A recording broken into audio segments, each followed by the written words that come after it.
एका चांगल्या घरची मुलगी त्यांनी आपल्या जाळ्यात फसवली आणि अध्यक्ष महाराज तिला एका उद्योगपत्याच्या सोबत जोडलं, कारण की तो जोड्या लावायचा.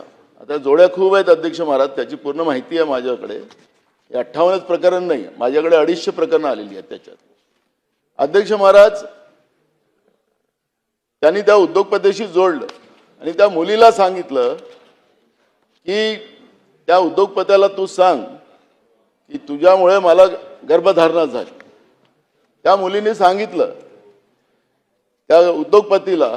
मग ते बंधुबाबाकडे गेले उद्योगपती की हे काय नवीनच झालं. ते म्हणले की सेटल करायला लागेल. 20 कोटी रुपये त्या ठिकाणी त्यांनी घेतले आणि तिथून हा धंदा सुरू झाला व्यापाराचा. अध्यक्ष महाराज अनेक पांढरपेशांना त्यांनी लुटलं. अनेक उद्योगपती असतील, राजकारणी लोक असतील त्याच्यामध्ये संमलित झाले. मगाशी त्या दिवशी आम्ही स्थगन आणला त्या दिवशी सुद्धा विरोधकाकडून आम्हाला पाणी दिलं अशा पद्धतीचा आमच्यावर आरोप होत होता. अध्यक्ष महाराज पाणी जे काही उपसमितीने त्या काळामध्ये जे काही निर्णय घेतलेत आणि त्यामुळे पाणी त्या ठिकाणी दिलं गेलं. त्याच्यानंतर अध्यक्ष महाराज तिथं पाण्याची टाकी तयार झाली, नळ झालेत. हे काय आमच्या सरकारने केले नाहीत अध्यक्ष महाराज. 1.5 कोटी रुपये तुम्ही त्या देवस्थानाच्या विकासासाठी आपण दिले. हे काही विकासाच्या दृष्टिकोनातले काही जे प्रयत्न असतात, तुम्ही असो की आम्ही असो, हे करत असतो.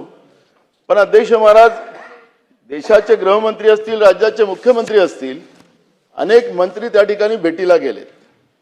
7 मार्चला तर हे खरात साहेब हे तर पुण्यामध्ये दिवसभर एका मंत्र्याच्या घरी होते अध्यक्ष महाराज. 7 मार्च कारण की गुन्हातानंतर झाला. पुण्यामध्ये एका मंत्र्याच्या घरी दिवसभर होते.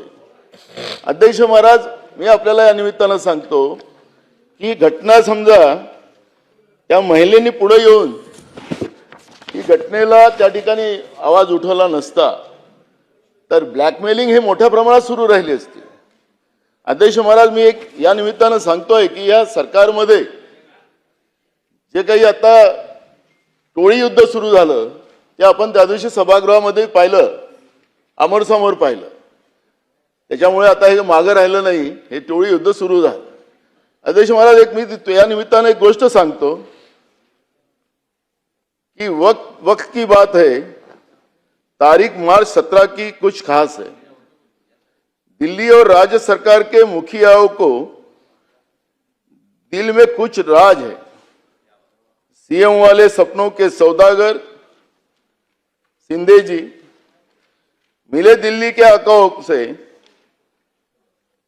आ बड़ा खेला, यहां मेरा मित्र परेशान, उसे लगा आज मेरे लिए कत्ल की रात है.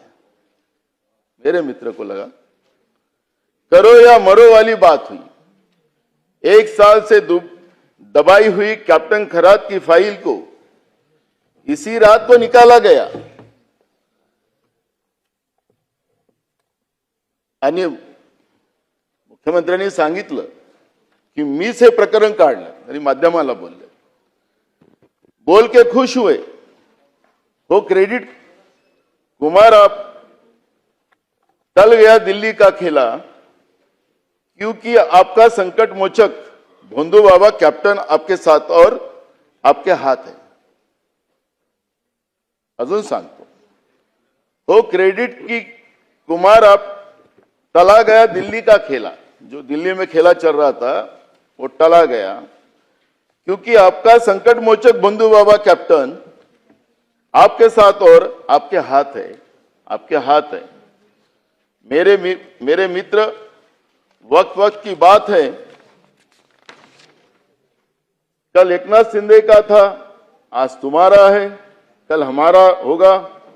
सरकार हो आप बलात्कारियों, उद्योगपतियों के, बिल्डरों के, एजेंट के साथ और हम माए बाप, किसान, महिला, मजदूर, युवा, युवतियों के साथ है. वक्त की बात है. अध्यक्ष महाराज मी आपल्याला या निमित्तानं सांगतो की या ठिकाणी अभिजित भांडे पाटील जे SRA मध्ये त्या ठिकाणी आहेत.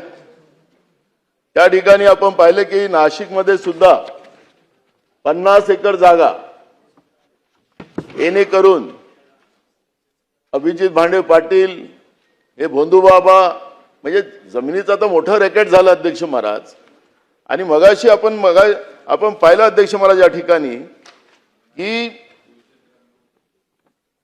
जे काही संशयित आरोपी आहेत दिनेश परब, राजेंद्र जासूत यांनी काय केलं अध्यक्ष महाराज की खरातच्या मोबाईलवर काही कथित फोटो पाठवले. या फोटोमुळे खरातला प्रकरणाची व्याप्ती लक्षात आली. आता यांचं धागेदोरे तर मोठे काही इन्स्पेक्टरकडे जाणार नाही, ते गेले आयजी कडे. आयजीला हे सगळं प्रकरण सांगितलं आणि आयजीला प्रकरण सांगितल्यानंतर त्या ठिकाणी 2 कोटीचा सौदा झाला आणि नंतर हे प्रकरण दाबायचा निर्णय झाला अध्यक्ष महाराज. पण निर्णय दाबायला गेलेत अध्यक्ष महाराज, पण त्याच कालावधी मुंबईच्या 6व्या माळ्यामधून आणि डीजी ऑफिसमधून हे सगळं प्रकरण ताब्यात घेण्याचं काम सुरू झालेलं होतं आणि तिथंच हा डाव फसला अध्यक्ष महाराज. मग माझा सवाल असा आहे की देशाचे गृहमंत्री, राज्याचे मुख्यमंत्री, मंत्रिमंडळातली लोक त्या ठिकाणी गेलेत, त्यांच्या नाशिकच्या त्या ऑफिसमध्ये गेलेत, त्यांच्या त्या आश्रमात गेले का? मग आयजीने किंवा तिथल्या कमिशनरने तुम्हाला माहिती दिली नाही? मुख्यमंत्री म्हणाले त्याच्या निवेदनात की फोटो कोणाचंही निघतं. फोटो तर आम्हाला कुठेही भेटले, लोक आपले फोटो काढतात. विधान भवनाच्या बाहेर निघले, इथं गर्दी असेल तर ते तिथं लोक उभे होऊन जातात. तुम्ही बसलेले आहात, तुमच्या ऑफिसमध्ये आहेत, कुठे ना कुठे त्या पद्धतीची माहिती तुमच्याकडे तुमच्या विभागाने दिली नाही का? मग नाशिकचा कमिशनर काय करत होता? हे धंदे चालत होते तर इतके दिवस हे प्रकरण त्या दिवशीच का निघायचं? मुख्यमंत्र्याला म्हणायला लागलं की मीच उघडलं हे प्रकरण आणि म्हणून मी दिल्लीच्या आकाचा विषय उंचावून या ठिकाणी वापरला की दिल्लीच्या आकाश सुद्धा त्यांची नावं त्याच्यात आली. म्हणजे खरात नुसतं महाराष्ट्रापुरतं नाही आहे, दिल्लीच्या राजकारणापर्यंत पोहोचलेले आहेत. ते तर सांगत होते, म्हणतात की माझा डायरेक्ट ऍक्सेस आहे. आणि ज्या पद्धतीने हे झालेलं आहे ते महाराष्ट्राची मान शर्मेला घालेल अशा पद्धतीची घटना झालेली. मित्रांनो, आपलं मत नक्की कळवा. रामकृष्ण हरी.